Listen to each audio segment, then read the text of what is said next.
Stores meeting the criteria for reopening are restoring operations in prevention areas of Shanghai, China's largest trading port city, with a population of 25 million.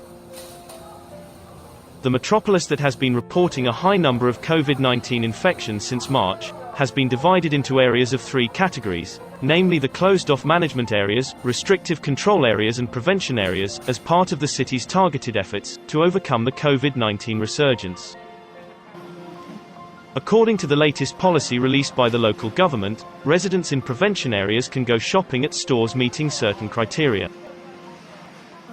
RT Mart in Shanyang Town, Jinshan District, reopened Wednesday. 我们的营业时间从早上的9点到晚上的5点，具体晚间打烊的时间还要根据卖场的顾客及政府的一个管控要求，也可以做一个适当的延迟。目前我们店营业期间，我们的服务人员都已经按照防疫要求穿上了防护服，对于卖场营业前对于卖场所有的区域进行了一个消杀。进入卖场的顾客要提供那个通行小区出入的一个通行证，还有一个通行码，还有核酸报告，并进行一个实名身份证的一个登记，才能进入卖场一个购物。Online services are being offered in closed-off management areas and restrictive control areas, though the offline stores are closed.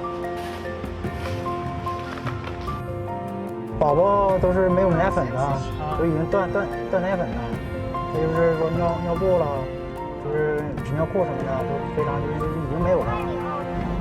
最小的因为我也没见到，因为客户说的是他这小孩也就是说3个多月。他已经在配了。好，我们还有60几单的货还在捡，主要是奶粉跟尿裤。